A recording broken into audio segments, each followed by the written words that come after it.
What's good, y'all? It's your girl, Queen Pretty Disa. Hi, this is Lou. And we are back with another motherfucking quick episode of the Queen's Podcast. This is the 4th of July, and we back, y'all. So, I wanted to say, this is going to be a quick episode because you motherfuckers ain't been tuning in. We've been looking at the views, we've been watching the content, and, what's going on? We got 54 subscribers. So what's up? Yeah, spread the word, guys. Come on now. Don't be cheap. They be tuning into everything the fuck else. But so we had to let a little Tori play. You know what I mean? We love music. Tori got us through the fucking pandemic. I don't know about the next motherfucker, but he got us through some shit. Yeah, we keep saying that, but it's really true. And is. I mean, I knew who Tory Lanez was, but when you introduced him even more during the pandemic, I was like, wow, this little kid is funny. Not funny, but like kid, this little heavy on the little kid to you. He's a kid to me, and I'm saying like, wow, he's livening up the people. He was making you enjoy being in your house. We was going through some shit in 2015 and 2016. My brother came home in 2015. And let me tell you, even though it was a happy situation, there was a lot of emotions that was involved because it was like, oh my God, like what are we all gonna do? It could be overwhelming when someone comes home from prison and you're a sibling or a mom or whatever, you're close to them, and life is different for them, and you take on that energy. So shout out to my motherfuckers that's coming from behind that wall. Exactly, okay? And those that are still in there, those that are still in there waiting to come home. And who may never come home, and y'all are missing the picnics. This and episode's for you, and people done passed away, and you feel like motherfuckers have forgot about you. Lou and D, we here. Yeah. And that's what's up. And we was so happy to see him, and we kept, you know what I mean, making ways to see him because he didn't really come to the neighborhood at that time. Yeah. But I'll say in the background. The foundation, the soundtrack to our lives at that time was anybody that knows anything about frequency, right? Raising the frequency in the house because you feel nervous. You like, what's gonna happen? It's been going on for so long. It was Tory Lanez, Bryson Tiller, a little bit of Brent Fires. I'm just listening to more Brent Fires now, but I'll say. It was a long time away. Kevin Ross. That's his name?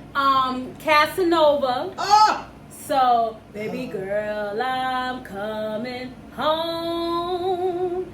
You are mine today. So, you know, we went through a lot. Let's be real here. We have personal lives outside of this, but I just want to touch on that really quick. There was a documentary that I seen where the dads on Netflix took the daughters to prom, and I cried like a baby. You went in the back. Yeah, This was back. I think that was a bit much. This was back in the winter, and I just want to say that was a lot. And I know it's the 4th of July. We having a great time. We vibing. I mean, that's what it's all about. Ray just left, but I just gotta touch on that. And he always eat and leave. But I'm saying like the way that was brought into our family. What? Was weird too. I gotta touch on that real quick because it's like I don't want to shine the light on that like it's a positive thing. As a family, we came together and we kept the family together, and then things just got dark. Oh, how it just crumbled. It's like you was with my dad, right? And then it's like the prison pipeline just continued throughout the family, right? That shit sucks. It really does, but you know the good thing about that? I don't see his sons going that route. Hell fucking no. No. That's the best thing about breaking generational curses. And is? When you know that the rest of the people are not going to keep that thing going. Because you have generational blessings and you have generational curses. That's a curse that's going to be broken.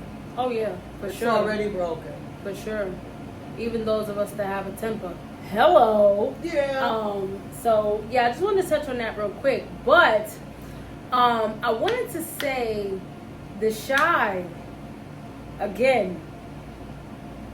That show is amazing. And when it comes to tonight's episode, I wait till Friday, Saturday, Sunday evening to watch that show.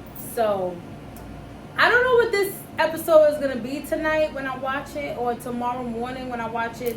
But I just know that Lena is doing her motherfucking thing. She really and is. It ain't only her. I don't know. Chicago just reminds me of like different black people in just a different space. Right. Chicago, LA, it's like wherever you're black, you're just black in a different space. Right. So that show feels like home to me. The soundtrack feels like home. The characters feel like home. And I just can't wait to see what's in store. Because this season, I'm not going to lie, I'm going to be completely honest. As a viewer and as a person that wants to be on that show, I was a little nervous when Kevin left. Not to say that the other characters don't pull their weight, because they motherfucking do. However, I was nervous. Because the story is being told through his eyes. That's why. Yeah. And to piggyback off of what you said about black people in Chicago and black people in LA. Yeah. I wasn't born or raised in Harlem, but that's what they remind me of. They remind me of Harlem. Chicago mostly reminds me of Harlem people. They remind me of Brooklyn. No? Philly reminds me of Brooklyn. Philly Shout out to Philly. I never had a Philly family. I mean, like... Shout out to Cousin Patty. Yo, that's funny. Yo, they wild. They wild. I fuck with Philly and I fuck with Baltimore. I never really been there, but being with my older sister LaTanya, driving through there, and the friends she made when she moved to Delaware, and I want to say in the late 90s, they was dope as fuck. Mm-hmm. They was get it how you live. What the fuck you see is what the fuck you get, and I like that. I think that's why she loved it out there, because it was like whoever she met, whether they was good or bad, it was like, this who the fuck I am. You remember when we first went down there on the bus? We heard the accent. We had just finished watching South Central, and Nora, Disa, and Naila, the three Musketeers. I was gonna say the Three Stooges. We took the bus down to Delaware when LaTanya first moved down there, and these guys was in the back of the bus talking with a real spoon. They was like, and over here and over there, and them three was cracking up, and I was like, could y'all stop it? They're gonna shoot us. They're gonna get us killed, and we was like. The more she said that, the more we laughed. It was just like, oh my God. Like, y'all know my mom as this militant motherfucker. She was scared as fuck. I was scared. She was scared as fuck. Because I was like, Boys in the Hood, the kid. Yeah. That old dog. Well, old dog, when he shot that Chinese guy. That's what I was thinking of. My mama type shit. But, I mean, I say all that to say, like, listen, that was the funnest bus ride. I have not had that much fun in a long time. Greyhound sucks now. Greyhound is a piece of shit. You end up on the side of the road. You end up taking you all fucking day to get to your destination. I'm Disclaimer good. though. I flew. You flew it. Sounded slow and shit. I flew to Chicago, and it was great and everything like that. But I'm sensitive, so motion sickness I get.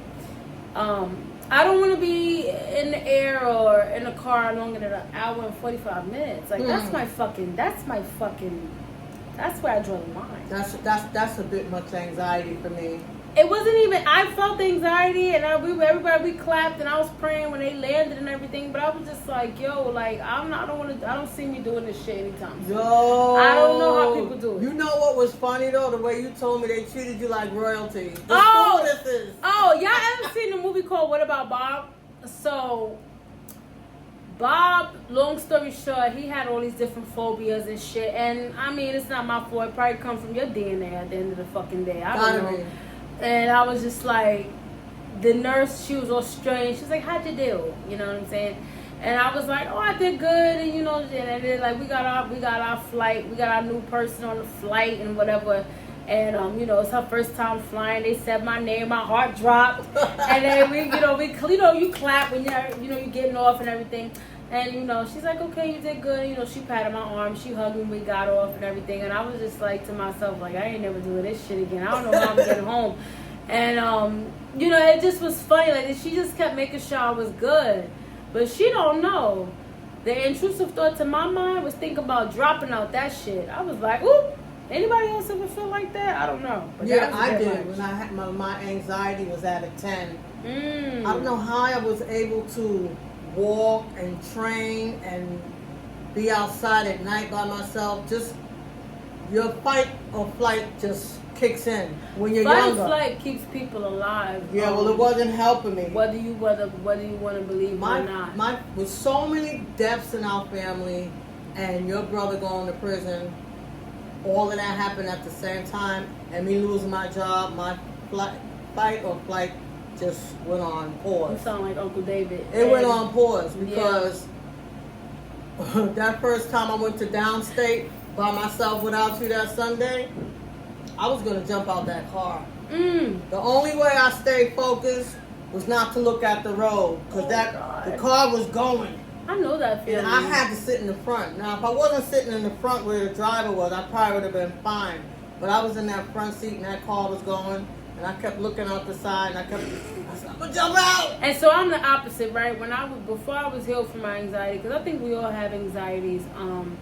But like I always say, thank God for Dr. Ford and thank God for God. But the main anxieties when people pass away, and when you're just going through a lot, where your heart races and you just feel like, oh my God, what the fuck, I'm gonna die.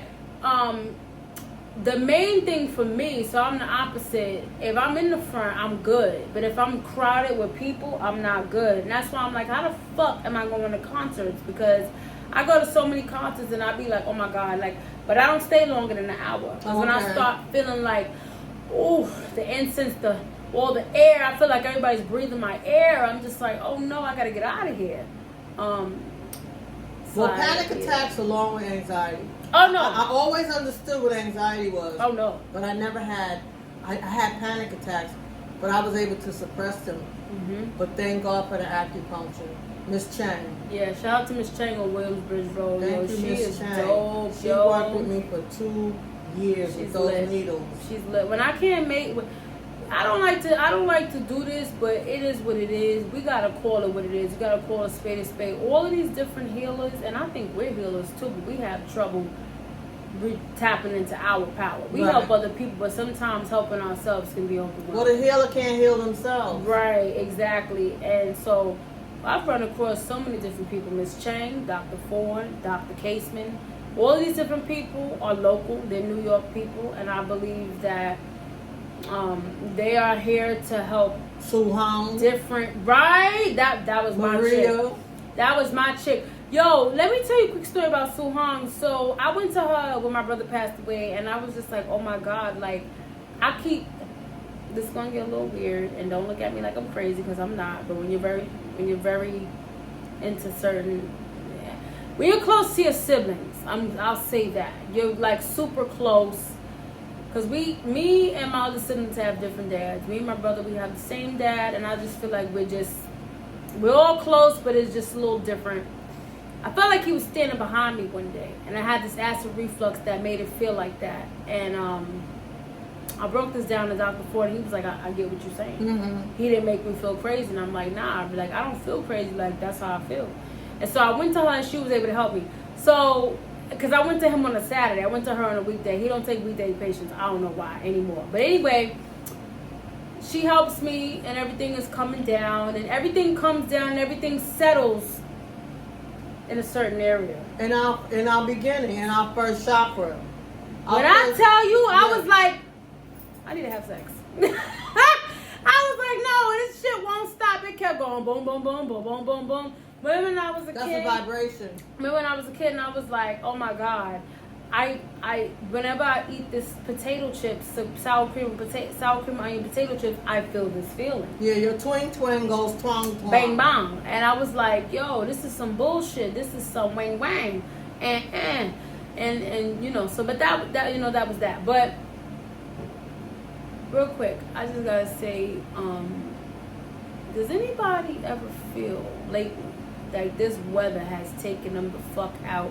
Like, it has taken you out to a point where it's like everything is like weird, feeling foggy. Yeah. It's not. Man-made, it doesn't feel real. This shit is man-made. Yeah.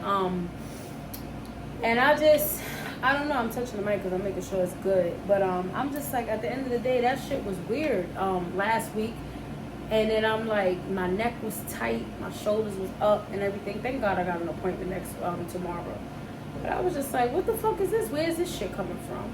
You know? It felt like a movie, like a bog movie, like when you're looking at something and the people are going through the forest. Yeah. And it's boggy and it's foggy. And there's no relief, there's no air, there's no wind. That's how I felt. And it just didn't feel real. It might be climate change, it might be man-made, because when we were kids, we were younger. Even as an older adult, I'd say maybe up to 3 to 5 years ago. Yeah. Well, COVID, I think when COVID came, everything changed. It did. And then they have so much artificial stuff taking place. Like you said, China has a fake fucking sun, so, bitch. And they're talking about different planets. There's new planets, the old planet. There's one that's not really a planet. So we're in a time where if you timelines are shifting. If you can, everything's shifting. If you can feel it and you understand what's going on, then you know that some of the stuff is not real. Absolutely. And even the real stuff doesn't feel real. Yeah. So don't feel like you're losing it. Yeah, definitely don't. And if you have, because you know they passed that bill. You know what I'm saying? Oh, the big beautiful bill? If it's like, in all seriousness, we laugh and we play a lot on this show, but there's a lot of real wicked things going on in the world. If you're able to get them last few visits at the acupuncturist, the massage therapist, the chiropractor, go ahead and get it, because it's getting real out here. It's been real, but we're shifting into a timeline that's fucking with our consciousness. And this video might get flagged, but if it's fucking with your consciousness, then you don't know what's real. And that's why you got a lot of people around here walking amongst everybody else, and they don't feel human. That's not their fault. It's whatever the fuck the air is pushing in to us. Right. That's everybody. You don't know who the fuck could tweak out at this point. But I don't want to take too much time. I just wanted to get on here today and just really rock with y'all, because we've been doing long episodes, because we be liking to just, talk shit. It's therapy for me, like I said. Yeah, I think so too. I have therapy in 2 weeks. My therapist won't see me for 2 weeks, so I got to get on here anyhow. Well, I got a 4th of July story. Yeah. It's short. Yeah. To me, it was funny. Yeah. I like to talk about Pathmark, even though it's gone. Co-op City? Yeah. Yeah. Well, it was around the 4th of July, and I went in there to do some shopping. We used to have picnics and barbecues and just family gatherings. And Sousa Park, shout out to the Bronx, usual. With a whole lot of people there. Well, this one particular time I walked in there, and there was this white couple, and no way! I was in the produce aisle, and we was all close to the watermelons, and I was gonna buy one that day, and they said, "Excuse me." I said, "You talking to me?" I don't Yes. know. And the wife said, "Are these ripe?" And I'm looking. I'm saying, "Are they really talking to me?" Yeah. And she's like, "Yes, do you know if this is right? Do you know if this is right?" So I said, "Well, which one do you want?" And she picked it up, and I started tapping it and tapping it. I didn't even know. I started tapping it. I said, "You gotta listen for a sound. You gotta listen for a sound." And she said, "Is this the sound?" So she's picking up a whole bunch of watermelon and tapping it. I don't know, but I got so tickled because I'm saying, hell no, I don't know if this is right. She looked at your black ass and said, "Motherfucker, you know this shit is right." She looked at the dreads and was like, "Let me go ask her. There's nothing worse than that shit." And it's like, I get it, because I don't mind. Most of the time, like, I don't mind. But it's like, if I'm in a mood, I'm like, bitch, don't ask me, do I fucking know how to make fried chicken? I'm not, right? Like, I didn't do that. Do you know what all the stuff is to make fried chicken? Gee, I don't know, Lucille. Maybe you should fucking go around the store and get the ingredients and go on Google. Don't ask me. Speaking of Lucille, BMF. Lucy, BMF? No, Lucy Oh, okay, Ricky. because BMF, I was going to get into that, but I'll say that for another time. No, but I told her, this one's right. She took the watermelon, her and her husband, and they walked away so happy. And I'm like, they gotta be kidding me. They probably really did that shit. Yeah. They chopping watermelons to see if it was right. Yes, I did. I ain't gonna front and did. I ain't gonna front. I've done some things like that, but it's just like I gotta be in the mood for it. But that's some fucking crazy shit. But they put me in the mood. I mean, what you gonna do? 4th of July, you know, bittersweet, but we're still celebrating it. I want to shout out my aunt Cookie. I talk about her once in a blue moon. She was the fucking barbecue connoisseur. Okay, she used to love to make them onion burgers. I think I talked about last time. Yeah, she did. But she used to really love the cookouts more than anybody, and she used to do it. But she passed on the tradition. Yeah. And so he's barbecuing today. He's always fucking barbecuing. He said he gathered up all the food and stuff. You know? Yeah. I don't know if Nika's barbecuing. Make sure y'all make sure, I would like to shout out Diamond Legacy, but make sure that y'all shop Diamond Legacy. I know y'all seen it back in the winter. It is very good clothing. Mm-hmm. The shirts, the pants. My cousin got shorts now. So make sure y'all tap the fuck in, because Diamond Legacy on Instagram is there as well, and y'all can go and shop. And let's go ahead and make Diamond Legacy 81. Yeah, let's turn up for the black entrepreneurs, the podcast, the clothing. You know what I mean? We sitting up here supporting people that's already rich. So let's get the views popping. Let's go on that ass, Pop Williams style. But there's some money being made around here, and money being made around here. But the nerve of Raymond to come, and he was acting like he had some shit to do today. I was like, oh. I think he just likes to come out to make sure that we're okay. My brother likes to say, what are y'all doing this day? What are y'all doing that day? And he'll say it for like weeks and weeks in advance. But then like when he actually gets here, he don't really be wanting to be bothered. And that's the shit that be like, shit. That stuff he came for the food. He came for the food, and that's the shit that be blowing my mind. But I just be like, okay, you know. But anyway, we're going to get out of here. We're going to get out of y'all's hair. And I hope and pray that everybody has a safe, wonderful 4th of July. If you can't have a good day, as Miss Tabitha Brown says, don't want nobody motherfucking else's, bitch. And if you're not going to go out tonight to watch the fireworks done by Macy's, you can watch it on NBC at 8 o'clock p.m. because that's what I'm going to do.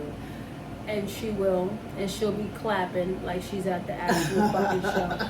So, I mean, like, hello. Let's get to it. And we will see you guys here next time when we get the free time, on my time, on your time, on your mama's time, on your mama's dime. See y'all next